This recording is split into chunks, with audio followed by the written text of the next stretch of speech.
Hello everyone, स्वागत है आप सबका आज के करंट अफेयर एनालिसिस लेक्चर में, जिसमें Indian express, PIB and other sources से ली गई न्यूज़ को होलिस्टिकली एनालाइज किया जाएगा आपके प्रीलिम्स, मेंस एंड इंटरव्यू को ध्यान में रखते हुए। ये लेक्चर आपके यूपीएससी, स्टेट पीसीएस एग्जाम्स के लिए उपयोगी साबित होगा। लेक्चर से रिलेटेड वैल्यू एडिशन के पीडीएफ आपको मैं टेलीग्राम चैनल पर दे दूँगी डेली की तरह, जिसके लिंक मैं डिस्क्रिप्शन बॉक्स में डाल दूँगी। वहाँ जाके आपको ज्वाइन करना है डेली पीडीएफ्स के लिए, वैल्यू एडिशन के लिए, और आपको नोट में अपने जो नोट्स हैं, फेयर नोट्स, उसमें नोट कर लेना है। ठीक है, स्टार्ट करते हैं आज का लेक्चर भी एक मोटिवेशनल कोट से। Focus on making yourself better, not on thinking that you are better. Right, आपको खुद को इम्प्रूव करना है कंटिन्यूसली। आप ये मत सोचिए कि आप बिल्कुल बेटर बन चुके हैं। नो, सक्सेस क्या होती है? वो कंटिन्यूस इम्प्रूवमेंट होती है। राइट, एक पर्टिकुलर डेस्टिनेशन नहीं होता। इसीलिए आपको खुद को इम्प्रूव करते रहना है। मैं महिमा मिश्रा प्रेजेंट करती हूँ आज का Indian express newspaper analysis. Index देखते हैं क्या पढ़ना है और क्यों पढ़ना है। प्रधानमंत्री गरीब कल्याण योजना को 5 साल के लिए एक्सटेंड कर दिया गया है। इम्पॉर्टेंट है आपके प्रीलिम्स पॉइंट ऑफ व्यू से, या जब एस्से में आप कुछ लिखेंगे पॉवर्टी या हंगर से रिलेटेड, तो आप ये पॉइंट आउट करेंगे। ठीक है, और ये जीएस पेपर 2 के पॉइंट ऑफ व्यू से भी इम्पॉर्टेंट हो जाता है। नेक्स्ट है नेशनल फूड सिक्योरिटी एक्ट। ये जीएस पेपर 3 के पॉइंट ऑफ व्यू से इम्पॉर्टेंट हो जाता है। बलबन की टॉर्म, ये जीएस पेपर 1 और प्रीलिम्स के लिए इम्पॉर्टेंट हो जाता है। एंटी माइक्रोबियल रेजिस्टेंस पढ़ेंगे, ये जीएस पेपर 2 हेल्थ सेक्शन से रिलेटेड है। बहुत ही ज़्यादा इम्पॉर्टेंट टॉपिक्स हैं, बिल्कुल हॉलिस्टिकली कवर करवाए जाएंगे ताकि आपको ये रिपीटेड ना पढ़ने पड़े बार बार, आप एक ही बारी में पढ़ लें इसे। ठीक है, स्टार्ट करते हैं पहली न्यूज़ से। Free ration for 5 more years, can't let people sleep hungry। Modi ji ने क्या किया है, पीएम गरीब कल्याण अन्न योजना को 5 साल के लिए एक्सटेंड कर दिया गया है, एक्सटेंड किया है और कहा है कि गरीबों को भूखे पेट नहीं सोने दूंगा। ठीक है, इनका जो प्रण है कि हाँ, हंगर एंड माल न्यूट्रिशन को इंडिया से इरेडिकेट करना है, ये इम्पॉर्टेंट है क्योंकि अभी जो ग्लोबल हंगर इंडेक्स में इंडिया की रैंक बहुत नीचे आई है। राइट, 111 रैंक में आई है। सीरियस हंगर में कैटेगराइज किया गया है इंडिया को। ठीक है, तो ये एक्सटेंड करना, अच्छे से प्रॉपर इम्प्लीमेंट करना और गरीबों तक पहुंचाना, ये इम्पॉर्टेंट हो जाता है। ठीक है, ये कोविड-19 के दौरान लाया गया था प्रधानमंत्री गरीब कल्याण पैकेज। ठीक है, जिसके तहत गरीबों को चने और जो ग्रेन्स होते हैं वो बंटवाए जा रहे थे। ठीक है, उसी का पार्ट है ये पीएम गरीब कल्याण योजना, अन्न योजना। ये जो लोग नेशनल फूड सिक्योरिटी के तहत कवर होते हैं उनको ये स्कीम कवर करेगी। पब्लिक डिस्ट्रीब्यूशन सिस्टम का एक पार्ट है। राइट, इसमें एडिशनल इन्हें 5 kg of subsidised food grain बांटा गया था अंडर प्रधानमंत्री गरीब कल्याण अन्न योजना। मिनिस्ट्री ऑफ फाइनेंस के द्वारा लाया गया है। ये 1 नेशन 1 राशन कार्ड की पोर्टेबिलिटी को इंश्योर करता है। राइट, जैसे कि माइग्रेंट्स होते हैं, वो एक स्टेट से दूसरे स्टेट माइग्रेंट कर जाते हैं। राइट, इसमें क्या है, अब इस जो उनका राशन कार्ड है वो उनके ओरिजिन वाले स्टेट से है। अब वो लोग माइग्रेट कर रहे हैं किसी और स्टेट में। अब राशन कार्ड की पोर्टेबिलिटी को ऑल इंडिया करने के लिए ही 1 नेशन 1 राशन कार्ड लेके आया गया, ताकि जो माइग्रेंट्स हैं उन्हें दिक्कत ना हो। ठीक है, 1 नेशन 1 राशन कार्ड को भी आप पॉइंट आउट करेंगे अगर आप माइग्रेंट्स, हंगर, माल न्यूट्रिशन, इस पे कोई आंसर लिखते हैं तो। पब्लिक डिस्ट्रीब्यूशन सिस्टम, ये एक सिस्टम है जिसके तहत गरीबों को अन्न बांटे जा रहे हैं फूड सिक्योरिटी को इंश्योर करने के लिए अंडर कौन सी मिनिस्ट्री है? Consumer affairs, food and public distribution. ये वाला आपको याद रखना है, प्रीलिम्स के लिए एक इम्पॉर्टेंट फैक्ट है। ठीक है, under the PDS wheat, rice, sugar और केरोसिन ये तो दे रही है सरकार, बट जो स्टेट गवर्नमेंट है ना वो अपनी तरफ से ये वाली चीज़ें ऐड कर रहे हैं, जैसे कि दालें, तेल दिया जा रहा है, आयोडाइज्ड सॉल्ट, स्पाइसेस, कहीं कहीं पे एग्स एंड फ्रूट्स भी दिए जा रहे हैं, राइट। तो ये सारी चीज़ें अपनी तरफ से ऐड कर रही हैं राज्य सरकारें।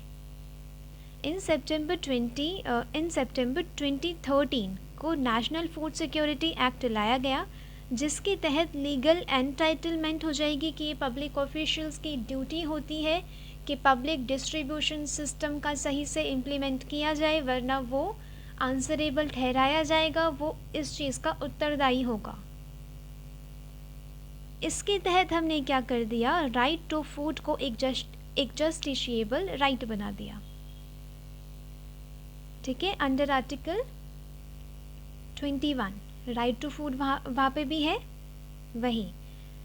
हाउ पीडीएस सिस्टम फंक्शंस, अब यहाँ पे रिस्पॉन्सिबिलिटीज़ शेयर कर दी गई हैं स्टेट और सेंटर की। सेंट्रल गवर्नमेंट का क्या काम है, किसानों से मिनिमम सपोर्ट प्राइस पे प्रोक्योर करना ग्रेन्स, उसे स्टॉक करना, ट्रांसपोर्ट करना, और सेंटर का काम होता और वो स्टेट का काम होता है बेनिफिशियरीज को आइडेंटिफाई करना और घरों घरों तक राशन पहुंचाना, राइट। अब गोडाउन्स तक तो सेंटर लेके आ जाती है, वहाँ से रिस्पॉन्सिबिलिटी आ जाती है स्टेट की ट्रांसपोर्ट करने की। To each fair price shop, जो राशन की शॉप होती है वहाँ तक ट्रांसपोर्ट करने की रिस्पॉन्सिबिलिटी स्टेट गवर्नमेंट के हाथों में है। फिर वहाँ से बेनिफिशियरी को इम्प्लीमेंट, जो ये स्कीम है वो बेनिफिशियरी तक पहुँचाना स्टेट गवर्नमेंट का काम है। इम्पॉर्टेंस क्या है पीडीएस की, ये फूड एंड न्यूट्रिशनल सिक्योरिटी को इंश्योर करता है। ठीक है, सबको खाना मिले, कोई भूखा पेट ना सोए, उसे इंश्योर करता है PDS system. Stabilising food prices, food prices का मतलब क्या होता है, जैसे कि मिनिमम सपोर्ट प्राइस से कुछ सरकार ने प्रोक्योर किया, like wheat and grains procure किए, तो उसके जो अफोर्डेबल रिम्यूनरेटिव प्राइसेस हैं वो मिल जाते हैं किसानों को, राइट। किसानों की स्थिति सुधरी हुई रहती है, यहाँ पे थोड़े कम प्राइसेस में, अफोर्डेबल प्राइसेस में 2-1 रुपये में वो बेच दिए जाते हैं गरीब लोगों को। ठीक है, तो अगर इन्फ्लेशन है भी उसका असर गरीबों को नहीं पड़ता। It maintains the buffer stock food grain, जैसे कि कभी मतलब एग्रीकल्चरल प्रोडक्शन उतनी नहीं हुई, कभी कभी स्कैरसिटी हो गई अगर ग्रेन्स की, तो उस टाइम के लिए बफर स्टॉक को मेंटेन करने का काम होता है। Redistribution of grains, redistribution surplus region से पहुंचाना डेफिशिएट रीजन्स में। सरप्लस रीजन कौन कौन से होंगे, पंजाब वगैरह, पंजाब, हरियाणा, वेस्टर्न यूपी, ठीक है, वहाँ से उन एरियाज़ को देना जहाँ पे उतनी वर्षा नहीं है, जहाँ पे उतनी कृषि नहीं है और जहाँ पे उतना फूड प्रोडक्शन नहीं है, फूड सिक्योरिटी नहीं है, वहाँ पे देना ही ये एक बैलेंस कहलाएगा, रीडिस्ट्रीब्यूशन ऑफ फूड कहलाएगा। अब इसके साथ साथ ना कुछ इश्यूज़ भी एसोसिएटेड हैं, ये भी आपको लिखना है अपने आंसर में जब आप पीडीएस से रिलेटेड कोई क्वेश्चन टैकल करेंगे। आइडेंटिफिकेशन ऑफ बेनिफिशियरीज, अब राशन शॉप क्या करती हैं, ब्लैक मार्केटिंग करती हैं। ठीक है, अब जो एलिजिबल हैं, जो मेन बेनिफिशियरी हैं, उन्हें मिलने के बजाय राशन मिल जाता है किसी और को जो उतना गरीब नहीं है, इसे कहते हैं घोस्ट बेनिफिशियरी। ठीक है, वो बेनिफिशियरी नहीं है पर फिर भी बेनिफिट लेता है। According to the estimation of an expert group 2009, PDS suffers from nearly 61% error of exclusion. 25% inclusion of beneficiaries. यहाँ पे मिस क्लासिफिकेशन भी देखा गया है, पुअर एज नॉन पुअर और नॉन पुअर को कर दिया पुअर, ऐसे करके कुछ मिस क्लासिफिकेशन भी देखी गई है इसमें। ये डाटा बहुत इम्पॉर्टेंट है, आप पॉइंट आउट करेंगे कि 60% ऑफ एरर ऑफ एक्सक्लूजन देखा गया है यहाँ पे। ये वही है, ब्लैक मार्केटिंग वगैरह की जाती है। प्लानिंग कमीशन ने फाइंड आउट किया है कि 36% leakage of PDS rice and wheat ये ऑल इंडिया लेवल पर है। ये भी बहुत इम्पॉर्टेंट है आपके आंसर के लिए, ठीक है। 36% लीकेज है ऑल इंडिया लेवल पे वीट एंड राइस में। इश्यूज विद प्रोक्योरमेंट, ये भी आपको पॉइंट आउट करना है। ओपन एंडेड प्रोक्योरमेंट है, किसान जितना भी लेके आ रहे हैं सरकार उतना ले लेगी, उतना प्रोक्योर करेगी और अपने बफर स्टॉक में स्टोर कर देगी। हम जो दूसरी कंट्रीज़ को एड पहुंचाते हैं उनके बुरे दिनों में, जैसे कि क्राइसिस हो गए, फूड सिक्योरिटी की क्राइसिस हो गए, या फ्लड आ गया, डिज़ास्टर्स आ गए, हमने अफ़गानिस्तान एंड पाकिस्तान को भी एड पहुंचाई थी, ठीक है। उस दौरान वो फूड ग्रेन्स आते कहाँ से? वो हमने स्टोर करके रखे हुए हैं बहुत सारे, ठीक है, स्टोर करते हैं फार्मर्स से हम प्रोक्योर करके। तो ये ओपन एंडेड प्रोक्योरमेंट है, फार्मर जितना भी लेके आए हम उसे प्रोक्योर कर देते हैं, मतलब सरकार उसे खरीद लेती है और स्टोर कर देती है। अब किसान को अगर मार्केट में कम प्राइसेस मिलेंगे, सरकार के पास अगर ज़्यादा प्राइसेस मिलेंगे तो वो सरकार को बेच देगी सारा। अब सरकार को बेच देगी तो मार्केट में फूड ग्रेन्स की स्कैरसिटी हो जाएगी, कमी हो जाएगी, ठीक है। तो ये वाला पॉइंट भी नोट करना इम्पॉर्टेंट है। इश्यूज विद स्टोरेज, कैग ने फाइंड आउट किया है कि हमारे पास स्टोरेज कैपेसिटी है ही नहीं। इन एडुकेट कवर्ड स्टोरेज होती है, ठीक है। कभी कभी चूहे कुतर देते हैं सारे खाद्य पदार्थों को, ग्रेन्स को खा लेते हैं वो सब। तो ये है कि अनहाइजीनिक कंडीशन में रखा जा रहा है, ठीक है। रोटिंग फूड ग्रेन्स, वहाँ पे ख़राब हो जाते हैं फूड ग्रेन्स।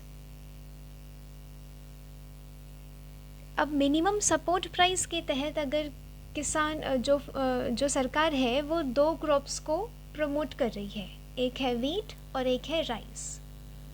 हर 6 महीने में या तो धान की खेती या तो वो गेहूं की खेती होती है। क्रॉप डाइवर्सिफिकेशन नहीं है, क्रॉप डाइवर्सिफिकेशन यहाँ पे मिलेट्स नहीं है, एडिबल ऑयल्स नहीं है। मिनिमम जो मिनिमम सपोर्ट प्राइस है उसके तहत सिर्फ 2 क्रॉप्स को बढ़ावा दिया जा रहा है। ये भी आपको इशू लिखना पड़ेगा वहाँ पे।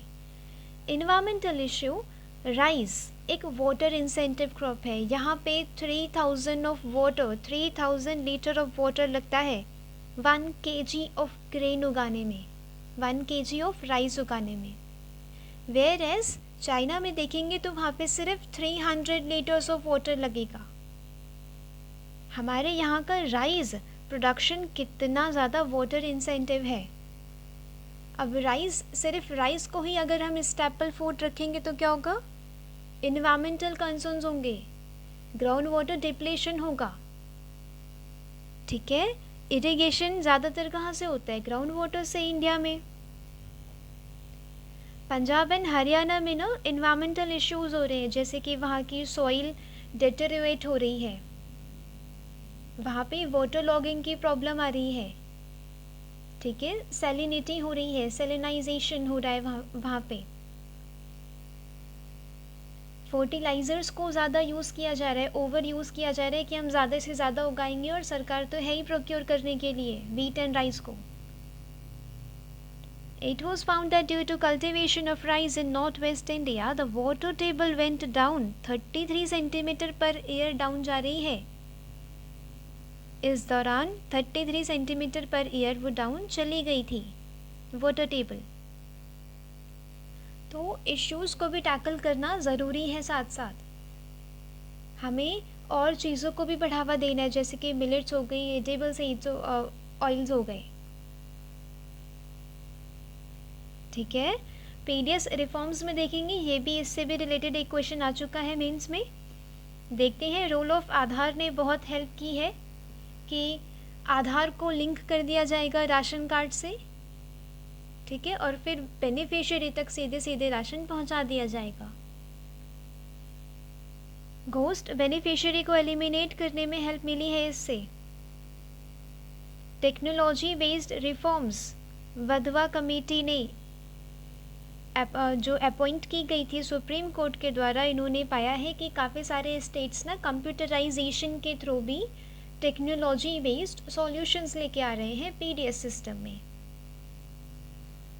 ओके, तमिलनाडु ने क्या किया है, तमिलनाडु ने यूनिवर्सल पीडीएस बना दिया है, सारे बेनिफिशियरीज हैं वहाँ पे, कोई अमीरी गरीबी की कोई लाइन नहीं है, ठीक है, सबको राशन मिलेगा।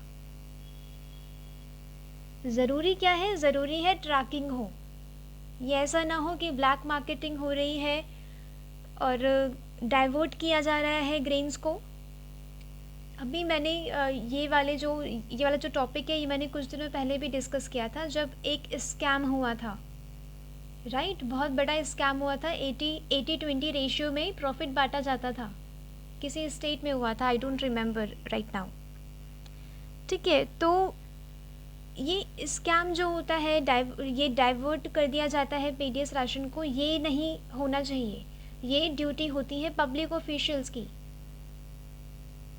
ठीक है। खैर, वो जो केस पढ़ा था मैंने, जो मैंने आप सबको पढ़ाया था, वो उसमें पब्लिक ऑफिशियल्स भी इन्वॉल्व थे।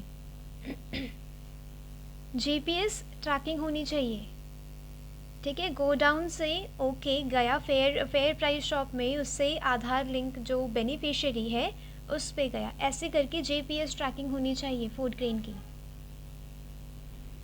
Next important, an adopt for fugitives to an architectural landmark, the story of Balban's tomb. यहाँ पे इम्पॉर्टेंट हो जाता है बलबन की टॉम्ब को पढ़ना, बलबन को पढ़ना, ठीक है। बलबन जो इल्तुतमिश थे, इल्तुतमिश आप सब ने पढ़ा होगा, इल्तुतमिश रज़िया सुल्तान, राइट, रज़िया सुल्तान के जो सबसे छोटे भाई थे नसरुद्दीन महमूद, उनके ससुर थे बलबन। उन्होंने अपने दामाद को मरवा के या कोई भी रीज़न रहा हो, उन्होंने थ्रोन को ले लिया, ठीक है। अब बलबन ने कुछ टाइम राज किया और उन्होंने ये अपनी टॉम्ब बनवाई थी। उस टॉम्ब ये बनवाई गई थी 13th सेंचुरी में, and now renovated from ruins। The tomb of Balban located inside Mehrauli के आर्कियोलॉजिकल पार्क के अंदर है। ये आपको प्रीलिम्स के लिए पढ़ना इम्पोर्टेंट है। Ghiyasuddin Balban a sultan of Mamluk slave dynasty, slave dynasty, Qutubuddin Aibak वगैरह क्या थे, कुतुबुद्दीन, इल्तुतमिश, बलबन, ये स्लेव डायनेस्टी से चलते आ रहे हैं, नौकरशाही, ठीक है। इन्होंने रूल किया था 1266 AD टू 1287 AD। ये है वो बलबन की टॉम्ब। ये यहाँ पे पहला आर्क देखा गया, यहाँ पे इस्लामिक आर्किटेक्चर का ये एक पहली मॉन्यूमेंट है।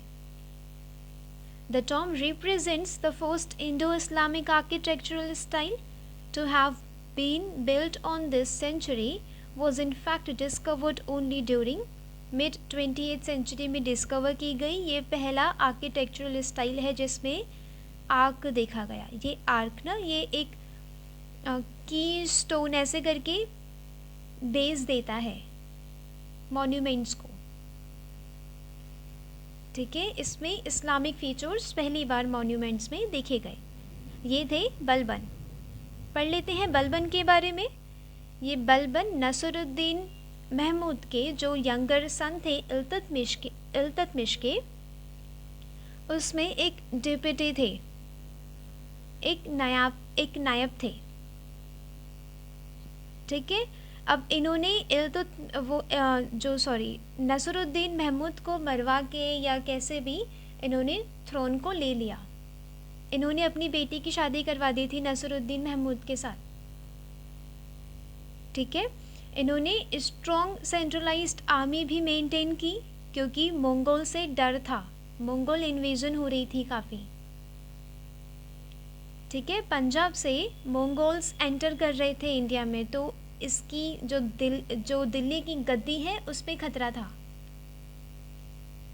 दीवाने अर्स, इन्होंने रीऑर्गेनाइज किया मिलिट्री डिपार्टमेंट दीवाने अर्स, ठीक है। ये चीज़ आपको प्रीलिम्स के लिए याद रखनी है, बहुत इम्पॉर्टेंट है। बलबन ने अडॉप्ट की policy of blood and iron, ये वन लाइनर करंट अफेयर में भी पूछा जा सकता है। फॉर एग्जांपल अभी यूपीपीएससी आरओ एग्ज़ाम आ रहा है, उसमें पूछा जा सकता है कि ब्लड एंड आयरन वाली पॉलिसी रखने वाले कौन थे। 4 ऑप्शंस दे दिए जाएंगे, आंसर होगा बलबन। ब्लड एंड आयरन की पॉलिसी जिले इलाही, मतलब हम ही हैं जो हैं, मेरे कोर्ट में सारे मतलब जो नोबिलिटी से बिलोंग करते हैं वो बैठेंगे, ऐसा इन्होंने कहा था, ठीक है। In the Doab Ganga Jamuna Doab and in the Katehar modern Rohilkhand Balban ordered forest to be clear. ये बहुत वैसी वाली बहुत क्रूवल वाली वो मतलब पॉलिसी ये लेके आते थे, ठीक है। कोर्ट में हंसना नहीं, कोर्ट में बिल्कुल डिसिप्लिन से रहना, सिर्फ कामकाज की बातें करना, ये था इनका, ठीक है। इन्होंने बहुत हार्श मेथड लिए थे अपने लोगों को कंट्रोल करने के लिए। ये चीज़ें थोड़ी बहुत याद रखना ज़रूरी है। अब वो बलबन के बारे में दीवाने अर्स, strong centralised army, policy of blood and iron, right. Next important, clear and persistent present danger. यहाँ पे इम्पॉर्टेंट हो जाता है एंटी माइक्रोबियल रेजिस्टेंस को पढ़ना। पहले पढ़ेंगे एंटी माइक्रोबियल रेजिस्टेंस है क्या, उसके बाद ऑथर ने यहाँ पे कुछ सॉल्यूशंस दिए हैं जो आपके जीएस पेपर 2 हेल्थ के लिए इम्पॉर्टेंट हो जाते हैं। देखते हैं एंटी माइक्रोबियल रेजिस्टेंस क्या है। Resistance acquired by any micro organism, bacteria, virus, fungi, parasite etcetera against anti microbial drug, यानी कि किसी बैक्टीरिया वगैरह की एक रेजिस्टेंस हो गई है कि उन पे एंटी माइक्रोबियल ड्रग काम ही नहीं करता, ठीक है। अब वो उस चीज़ को लेके रेजिलेंस हो गए हैं, अब वो तंदुरुस्त हो गए हैं, उनके जीन्स में चेंजेस हो गए हैं।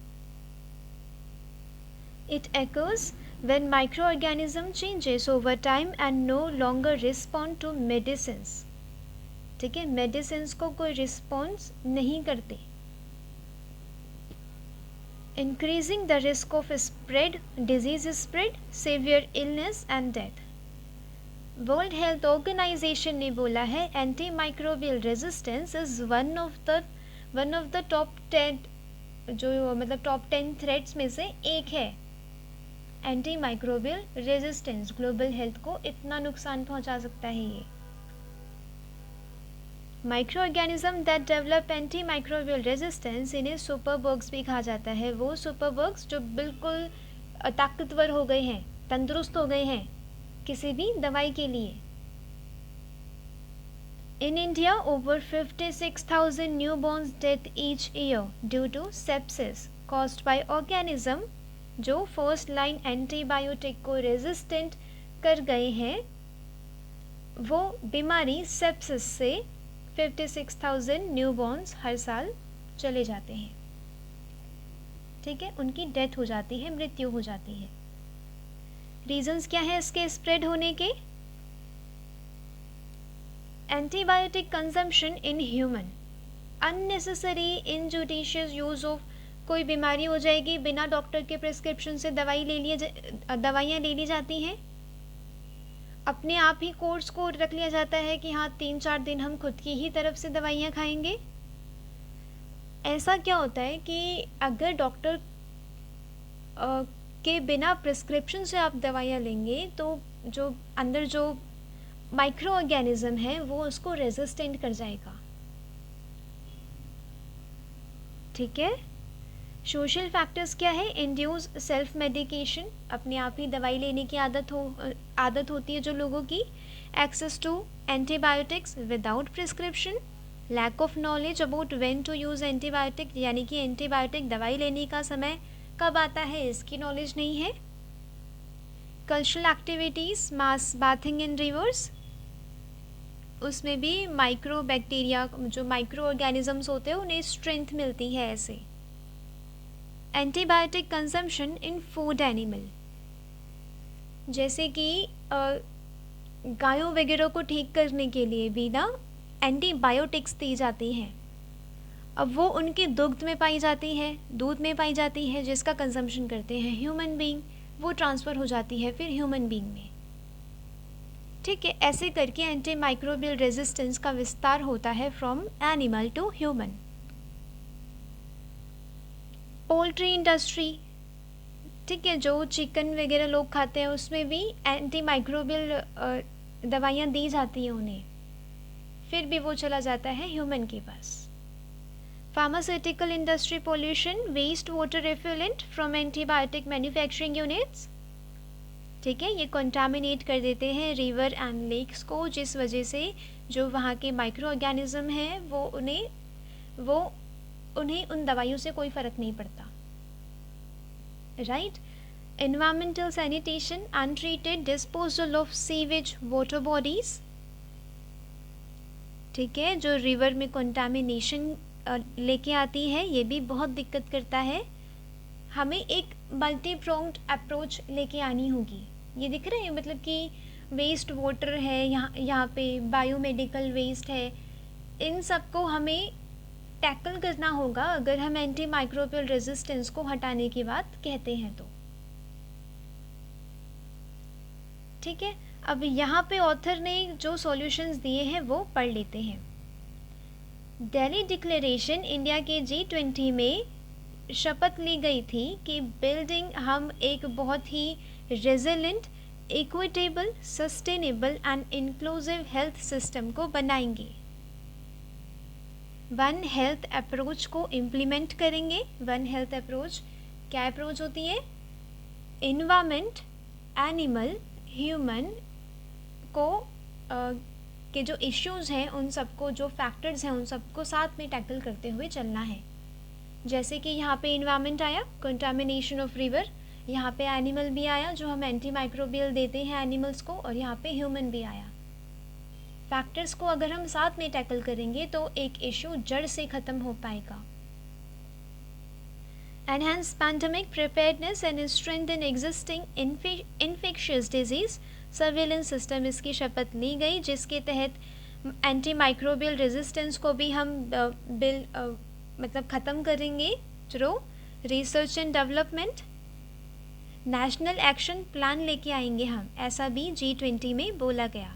2021 की लैंसेट रिपोर्ट कहती है 204 कंट्रीज़ का इन्होंने डाटा लिया और estimated that 4.95 million death were associated with bacterial AMR. कितना मेजर इश्यू अब ये बनता चला जा रहा है एंटी माइक्रोबियल रेजिस्टेंस.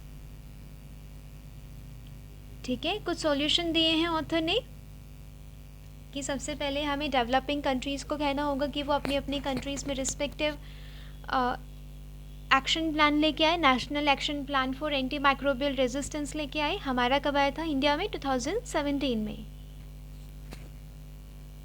ठीक है, रीजनल प्लान्स लेके आए. हमें इसकी R&D पे फोकस करना है. इंटरनेशनल फंडिंग चाहिए, जिसके लिए हमें साइंटिस्ट को फंडिंग देनी है ताकि वो इस पर रिसर्च एंड डेवलपमेंट करे और इसके इराक्टिकेशन में योगदान दें.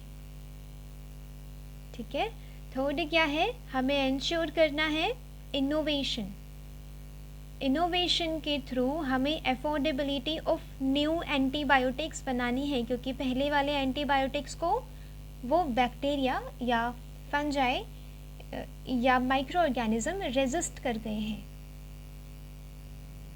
ठीक है, लोकल लेवल पे वही हमें नेशनल प्लान को इम्प्लीमेंट करना होगा. इंडिया का आया था 2017 में. Another area that requires attention is the promotion of responsible behaviour. अब लोगों को इससे अवेयर करवाना होगा कि कब आपको दवाई की ज़रूरत पड़ सकती है. ठीक है, डॉक्टर्स को अवेयर करवाना होगा कि कौन कौन से एंटी माइक्रोबियल एंटीबायोटिक्स अब नहीं देने, अब वो रेजिस्ट कर रहे हैं। ठीक है, खुद से दवाई नहीं लेनी, डॉक्टर के प्रिस्क्रिप्शन से लेनी है। इससे रिलेटेड हमें जो अवेयरनेस है स्प्रेड करनी होगी सिविल सोसाइटी एनजीओ के पार्टिसिपेशन के साथ। ठीक है, इन्वायरमेंटल हमें एक एंगल को समझाना होगा, लोगों को अवेयर करना होगा। ठीक है, यहाँ पे देखते हैं थोड़ा सा वे फॉरवर्ड, बहुत इम्पॉर्टेंट है आपके जीएस पेपर 2 के लिए। मल्टी प्रोंग्ड स्ट्रैटेजी, वही जो मैंने अभी बताया कि इन्वायरमेंट को, ह्यूमन को और एनिमल को के जो फैक्टर्स हैं उन सबको साथ में लेके हुए चलना है, उन सबको ठीक करने की कोशिश करनी है। Improved infection control, availability and utilisation of quality diagnostic, educating people about anti microbial, सारे पहलुओं पे ध्यान देते हुए आगे बढ़ना है और एक कॉम्प्रिहेंसिव प्लान बनाना है ताकि एंटी माइक्रोबियल रेजिस्टेंस को जड़ से उखाड़ा जाए।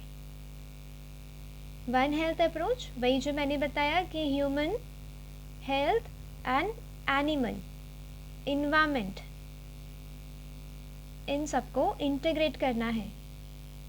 मल्टी सेक्टोरल कोऑपरेशन चाहिए। Development of antibiotic resistance breakers to restore effectiveness of older classes of antibiotics. Antibiotics breakers बनाने पड़ेंगे, ठीक है, ताकि पुरानी दवाइयाँ काम कर सकें। Effective surveillance and data management, pharmaceutical effluent discharge जो होता है उसे मॉनिटर करना है, उसे सही तरीके से डिस्पोज करना है। इफ़ेक्टिव एंटी माइक्रोबियल सर्विलेंस चाहिए लाइव स्टॉक इंडस्ट्री एग्रीकल्चर में। मैंने बताया था अभी आप सबको कि एग्रीकल्चर में, लाइव स्टॉक में, पोल्ट्री में यूज़ होता है।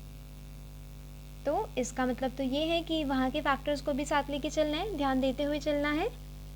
Promoting resource to address the data deficiency around AMR for evidence based assessment and intervention, ये आपको ध्यान देना है। रियल टाइम डेटा चाहिए, ठीक है।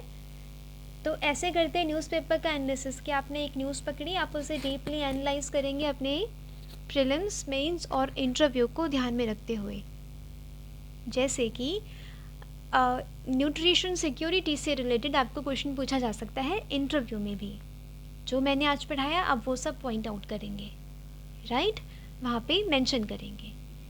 नेक्स्ट, ये एंटी माइक्रोबियल रेजिस्टेंस भी एक बढ़ती हुई प्रॉब्लम है, पूछा जा सकता है बिल्कुल। इसमें भी आप वही पॉइंट्स आप बोलेंगे जो आपने पढ़े हैं, ठीक है। आपको पर्सपेक्टिव भी बनाना होता है इंटरव्यू के लिए, वो भी न्यूज़पेपर से ही आता है, ठीक है। तो मिलते हैं कल, आज के लिए लेक्चर में था बस इतना ही।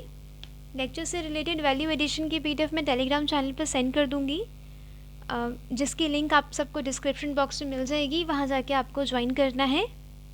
डेली PDFs के लिए ये आपको आज ही अपने नोट्स में नोट कर लेना है ताकि आपके पास खुद के बनाए हुए नोट्स हो जो एग्ज़ाम के 2 दिन पहले भी रिवाइज किए जा सकें, ठीक है। तो मिलते हैं कल। Thanks for watching, thank you so much.